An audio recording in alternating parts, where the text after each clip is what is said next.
Good morning students. Today we are going to read subject English standard 5 lesson number 14. Our lesson is Gulliver's Travel. Now I will teach this lesson to you. When a person tells the story of his life in his own words, it is called an autobiography. Gulliver, a sailor, was once caught in the land of giants. This is how he described his experience. जब भी कोई व्यक्ति अपने शब्दों में अपनी आत्मकथा लिखता है ना, अपने बारे में लिखना, उसको हिंदी में आत्मकथा कहते हैं, तो इंग्लिश में उसको ऑटोबायोग्राफी, ठीक है। अपने बारे में, अपने विषय में, अपनी कोई जो एक्सपीरियंस है वो शेयर कर रहा है खुद ही के शब्दों में, तो उसे हम क्या कहेंगे? ऑटोबायोग्राफी। गुलिवर क्या है? एक नाविक है और वो एक बार जायंट मतलब दैत्य, बड़े सा, यहाँ पे एक पिक्चर देखो आप, बड़ा सा एक व्यक्ति है, यहाँ पे उसे जायंट कहा है, मतलब एक दैत्य जैसा उसके हाथों पकड़ा गया था और वो this is how he describe, और उसके बारे में वो अपनी ये पूरा एक्सपीरियंस आपको अब बता रहा है इस स्टोरी में, और स्टोरी का नाम है Gulliver's travels. On the 16th of June 1730 he discovered land। 16 जून 1730 को इन्होंने एक जगह खोजी। Our captain sent a dozen men with vessel for water, if any could be found। इनके जो कैप्टन थे उन्होंने डजन मैन भेजे पानी के बर्तन के साथ पानी लाने, जिसे भी मिले मतलब पानी ले आना है। When we came to land, we saw no river or spring nor any inhabitants। जब वो वहाँ पे पहुँचते हैं तो उन्हें कोई नदी या कोई धारा, समझ लीजिए आप एक पहाड़ी पे से पानी धारा से गिरता है, जिसे झरना टाइप कहते हैं हम, तो कुछ भी इन्हें दिखा नहीं, और वहाँ के कोई मूल निवासी मतलब जो वहाँ के लोग होते हैं वो भी वहाँ पे इन्हें कोई व्यक्ति नहीं दिखता है। I went on to explore, और ये खोज में आगे निकल जाते हैं। The country was barren and rocky. तो जो कंट्री था वो, वहाँ की जगह कैसी थी? बैरन एंड रॉकी। बैरन का मतलब होता है जो जमीन उपजाऊ नहीं होती, बंजर जिसे हिंदी में कहा जाता है वो, और रॉकी मीन्स जो चट्टानी जगह होती है। I turn back to join the crew. वो वापस आता है, फिर वो बोलते हैं मैं वापस आया अपने क्रू को ज्वाइन करने के लिए। क्रू मतलब ग्रुप, जिस ग्रुप के साथ वो आया था। Only to see them getting into the boat and rowing for life to get to the ship. और फिर वो क्या देखते हैं कि वो जो उसके सभी साथी हैं वो नाव में छोटी सी चढ़ गए हैं और फटाफट पतवार होती है ना नाव में, उसे चला रहे हैं आगे की तरफ अपनी जान बचाते हुए, मतलब वो अपनी जान बचाना चाह रहे हैं। ये बात उसने देखी। Before I could reach them I observed a huge creature walking after them. वो उनके पास पहुंचता उससे पहले ही उसने ऑब्जर्व किया कि एक बड़ा सा प्राणी उनके पीछे जा रहा है। In the sea as fast as we could. समुद्र में जितनी हो सके तेजी से उनका पीछा कर रहा था एक huge creature. The water of the ocean reached only till his knee. और जो पानी था ना, आप देख सकते हैं वो उसकी नी तक, इतना उसकी काया विशाल है, इतना बड़ा है ये जायंट कि वो जो पानी है समुद्र का उसके खाली नी तक ही टच हो रहा है, बाकी वो पूरा का पूरा समुद्र से ऊपर है।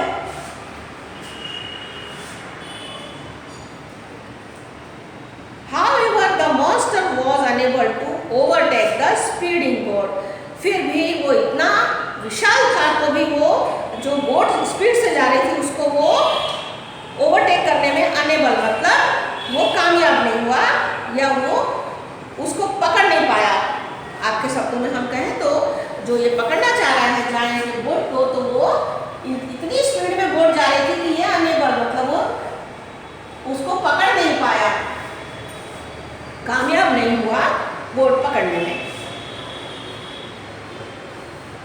I turned back quickly and climbed up a steep hill with fields of barley on either side and the corn rising up to 40 feet। वो अचानक से मुड़ जाता है और स्टीप मतलब होता है, स्टीप हिल मतलब सीधी पहाड़ी पे चढ़ जाता है जो दोनों तरफ से घिरी है, जहाँ पे जो बार्ले ऑन आइदर साइड, दोनों तरफ जहाँ पे जो उग रहे हैं, and the corn rising up to 40 feet, और जो कॉर्न है वो लगभग 40 फीट के हैं।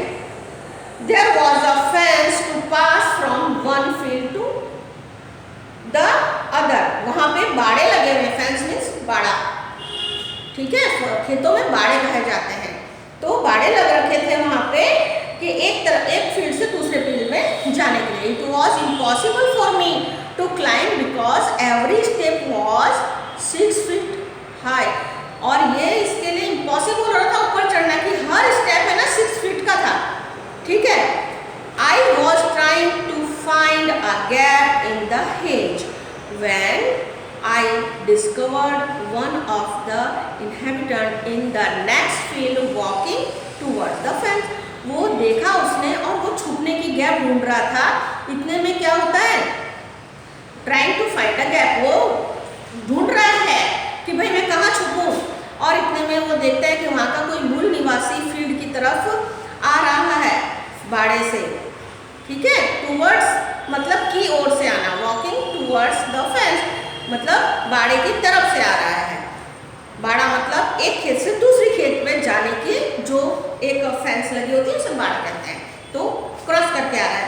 ही was of the same size as the creature chasing the boat, और वो सेम साइज का था जो प्राणी हमारी बोट को पीछा कर रहा था, जो प्राणी हमारी बोट का पीछा कर रहा था, सेम साइज का ही वो व्यक्ति था जो अभी इधर फेंस से आ रहा था क्रॉस करके।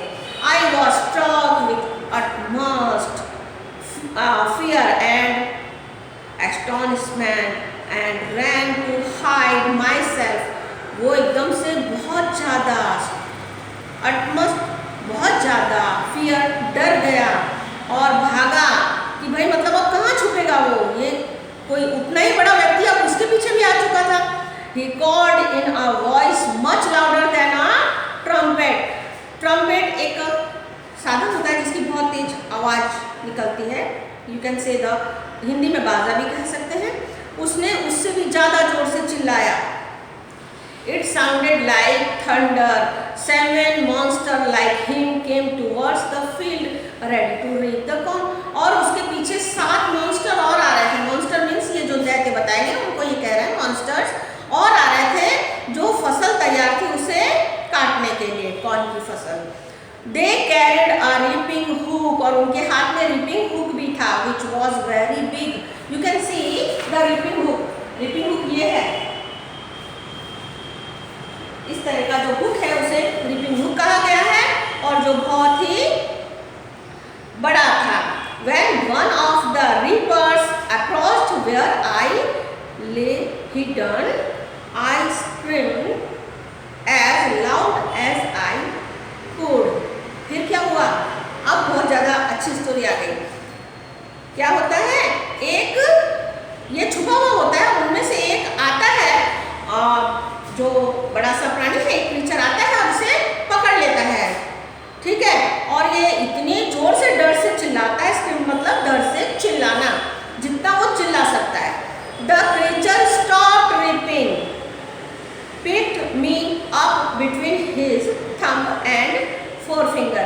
फिर उन्होंने क्या करा, जो क्रीचर्स थे उन्होंने रिपिंग बंद कर दी और उसने क्या करा, इसको उठा लिया अपने 4 फिंगर और थंब के बीच में, close to his and brought me close to his eyes, और अपनी आंखों के पास ले जाता है 60 फीट अबोव द ग्राउंड। और जब वो उठा के उसको ऊपर लेके जाता है तो आप सोच नहीं सकते, ये जो डिस्टेंस है वो 60 फीट का होता है, यहाँ से जमीन से लेके ऊपर ग्राउंड से लेके यहाँ तक उसकी आइस तक वो लेके जाता है, तो जो डिस्टेंस है वो कितना है, 60 feet. He looked at me with curiosity and blew my hair aside to get a better view of my face. वो बहुत ही उसको उत्सुकता से देखता है और अपने हाथ से फूंक मारता है, वो ब्लू मीन्स फूंक मारना, और फूंक मार के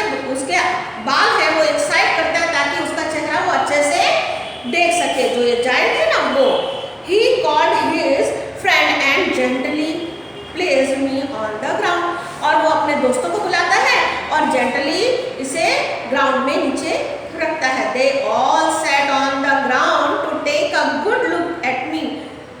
सभी ग्राउंड में बैठ जाते हैं और ताकि वो अच्छे से इसे देख सके। I walk slowly backward and forward. अब वो आगे पीछे चलता है। कौन? Gulliver. Pulled of my head and made a look go towards the farmers. और फिर क्या करता है वो? टोपी उतारता है और अपना सिर झुका के मतलब उनको मान देता है। I try to speak to them loudly in several languages. और वो जितना हो सके जोर से चिल्ला के उनके साथ अलग अलग भाषाओं में बात करने की कोशिश करता है। Each time I did so the farmer who paid me up had his ear very close to me but in vain. और हर समय क्या होता है? सब कुछ बेकार हो। इन वेन मतलब उसको कुछ फिर समझ नहीं आता। इतनी बार ये जो है कोशिश कर रहे हैं अपनी भाषा में बोलने की, अलग अलग भाषाओं में बोलते हैं, मगर जो जाइंट होता है वो इनकी कोई भी भाषा नहीं समझता। सब कुछ बेकार हो जाता है। The farmer took me to his house. Farmer क्या करता है? जो किसान है वो मुझे अपने घर ले जाता है। मुझे मतलब गुलिवर को। यहाँ पे लिखा है the farmer took me to his house. Farmer मुझे अपने घर ले जाता है and placed me at some distance on the dining table which was 30 feet high from the floor. और कहाँ रख देता है? एक डाइनिंग टेबल पे, और जिसकी जमीन से नीचे फ्लोर से हाइट कितनी ऊंची है? जो डाइनिंग टेबल है उसकी 30 feet। 30 feet। Dinner was bought for the farmer in a dish which was 10 feet in diameter। जो डिनर होता है वो लाया जाता है किसान के लिए, और जो डिश लाते हैं ना उसकी वो कितनी साइज क्या है उसकी? 10 feet डायमीटर है। 10 feet की उसका डायमीटर है डिश का। और the farmer's wife crumbled some bread and placed it before me। जो फार्मर की जो वाइफ होती हैं, जो उनकी पत्नी है, वो कुछ ब्रेड को ऐसे पीसेस करती हैं, टुकड़े कर देती हैं और मेरे पास में रख देती हैं। In the middle of the dinner, I heard a noise behind me। और डिनर के बीच में ही मुझे एक आवाज सुनाई देती है। It was the purring of a cat। It was a purring of a cat that was 10 times larger than an ox। जब बिल्ली बोलती है ना तो जो बिल्ली की आवाज है ना, गुरगुराना बोलते हैं जिसे, वैसी आवाज थी। लेकिन जो आवाज कितनी बड़ी थी, कितनी मतलब जोर से आ रही थी। जो ऑक्स होता है बैल से भी 10 टाइम ज्यादा जोर की आवाज उस बिल्ली की थी। The farmer's wife was stroking him then entered the farmer 1 year old son। और फार्मर की वाइफ ने उसको सहला दिया। Then entered the farmer's 1 year old son। 1 साल का बच्चा फार्मर का फिर वहाँ पे एंटर होता है in the arms of a lady. और एक लेडी के हाथों में, आर्म्स में, बाहों में या गोद में कह सकते हैं, हम समझ रहे हैं। यहाँ पे फोटो में भी दिखाया गया है। ठीक है, you can see this picture. On seeing me, the child grabbed me from the table and put my head into his mouth। जो बच्चा होता है वो उसको ले लेता है और अपने मुंह में उसका जो सिर होता है वो डालता है। I would have broken my neck if the mother I shouted so loudly। और वो फिर बहुत जोर से चिल्लाता है, मतलब मैं बहुत जोर से चिल्लाता है वो। इसमें लिखा है shouted so loudly that the baby dropped me। और जैसे ही वो अपने मुंह में बच्चा लेने जाता है तो फिर मैं बहुत जोर से चिल्लाता हूँ और वो फिर बच्चा छोड़ देता है मुझे। I would have broken my neck। मेरी गर्दन ही टूट जाती। If the mother had not held her apron under me। अगर माँ ने अपने एप्रॉन के अंदर मुझे ना ले लिया होता तो मेरी गर्दन ही टूट जाती। Later she put me on her own bed। बाद में जो उनकी माता है, जो उनकी माँ है, वो क्या करती हैं? अब उसको अपने खुद के बिस्तर पे ऑन बेड पे, ऑन मतलब खुद का, बेड मतलब बिस्तर पे रखती हैं and covered me with a clean white handkerchief, और उसको कवर कर देती है क्लीन वाइट साफ सुथरा सफेद हैंकरचिप से। You can see this. I slept dreaming of my home, my wife and my children, और फिर मैं सो जाता हूँ और सपने देखता हूँ अपने घर के, वाइफ के, पत्नी के और बच्चों के। तो स्टूडेंट्स, स्टोरी आपको कैसी लगी? बहुत ही प्यारी थी। गुलिवर्स ट्रैवल, गुलिवर्स के बारे में बताया था, पूरी उसने अपनी ऑटोबायोग्राफी में बताई है।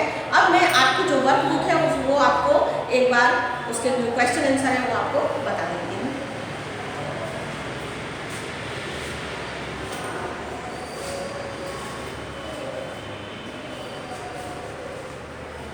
Now student, this is our workbook. Okay, now you can see summary is also so lengthy, so I am not going to read this because we have already understand the lesson from the textbook. हम पूरा ही समझ चुके हैं lesson text book में से, तो अभी हमें टाइम वेस्ट करने की जरूरत नहीं है। यहाँ पे तो क्या होता है, आपकी वर्कबुक में सिर्फ समरी दी होती है और आगे उसके बारे में कुछ भी नहीं होती डिटेल, तो उसे हम छोड़ते हैं। और अब हम आगे इसके वोकैबुलरी है जो आपको एज अ हार्ड वर्ड आपकी नोटबुक में लिखनी है, वर्ड और मीनिंग दोनों। Okay, and now I am going to read this MCQs. The tick the correct option. A. The giant carried a reaping hook because. Answer is he was going to reap the corn. I am going to write this. जो question 1 है उसका A है आपका question, और उसका answer किसमें है? 2 number में। Okay, that is he was going to reap the corn. Because of shortage of time, I am not going to read all the other options. Okay, मैं सभी options जो एक्स्ट्रा वाले हैं वो अभी नहीं रीड कर रही हूँ क्योंकि हमारा लेसन बहुत लेंथी था, तो हमारी एक्सरसाइज रह जाएगी। जो आंसर है वही मैं आपको रीड करके बता देती हूँ। They, अब now question number B.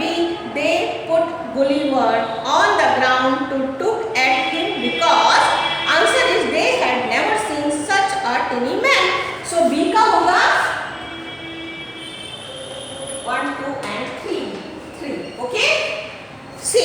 Gulliver was a sailor. So answer is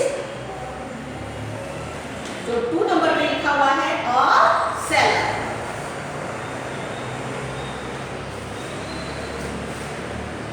The discovered country was. Answer is barren and rocky. So that is in number 3.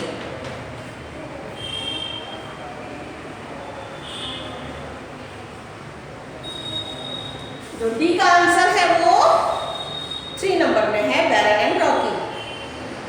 It was impossible for Gulliver to climb because every step was 6 feet high.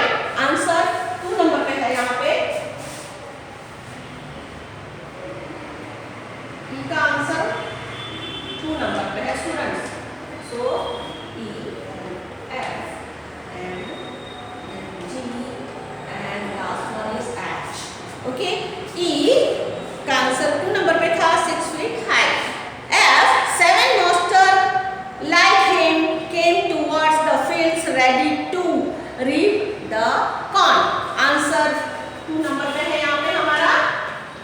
So corn number 2. The creature stopped reaping, picked Gulliver up between his thumb and forefinger. Answer is thumb and forefinger. और वो कहाँ पे है हमारा? 2 number पे लिखा हुआ है। So click on number 2. On seeing Gulliver, the child grabbed him from the. कहाँ से उठाया था वो बच्चे ने?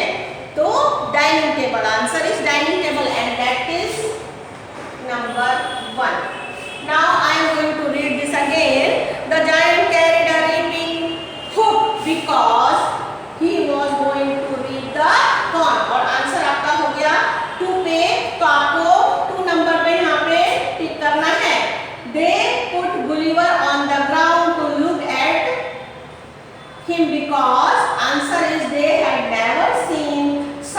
any man. That is number 3.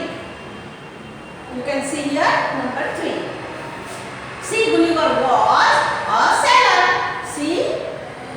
Number 2. D. The discovered country was barren and rocky. So D. Number 3. E is it was impossible for Gulliver to climb because every step was 6 feet high. E. Number 2. F. 7 monster lightning came towards the field ready to reap the corn. So F. Number 2. G. The creature stopped leaping Gulliver up between his thumb and forefinger. Answer 2 number पे है, तो number 2. You have to tick on number 2. H. On seeing Gulliver,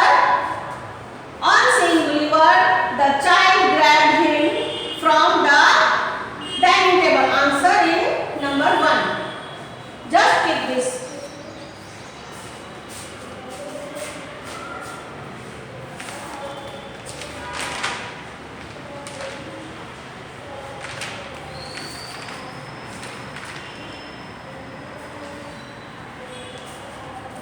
filling the blanks था students हमारा number 2 जो मैंने यहाँ पे ready कर दिया है। आंसर आपको मिल जाएंगे ट्रू एंड फॉल्स। यहाँ हमने लिख दिए हैं। You will get this. आपके पूरे जो क्वेश्चन आंसर हैं यहाँ पे आपको हम रेडी करके भेज रहे हैं students. You will get the photocopy of this lesson today. Okay, now question number 2 filling the blanks है जो वो क्लाउड में आंसर लिखे हैं जिसमें से हमें लेने हैं। मैं आपको थोड़ा ट्रू एंड फॉल्स रीड करके बता देती हूँ। The land was discovered on the 16 July 1730, so that is false. The land discovered was barren and rocky, that is true. The monster was able to overtake the speeding boat, that is false. Because वो unable था, able नहीं था। There was a fence to pass from one field to the other, that is true. The giant creature avoided Gulliver, that is false. The giant called his friend and gently placed Gulliver on the ground, that is true. The farmer's wife was a kind lady, that is also true. So you can see the string. Now students, ये आपको sentence हैं, आपको खुद से बनाने हैं और बाकी question number 5, question number 6, 7, 8 already मैंने लिख दिया है। ये आपको एज इट इज यहाँ पे अकॉर्डिंग टू दिस आपको यहाँ लिखना है, तो ये आप लिखेंगे। यहाँ पे मैंने पूरा आंसर लिख दिया है। सेम फर्स्ट लाइन और सेकंड लाइन को मैच करके इधर लिखना है, तो आप लिख सकते हैं स्टूडेंट्स। तो लिख देंगे आप। Question number 9 is a very good question. खाली यहाँ पे पंक्चुएशन मार्क कहाँ है, कौन सा कैपिटल लेटर में लिखना है, तो उसके नीचे मैंने अंडरलाइन कॉमा जो करा है, जैसे मैंने आई के नीचे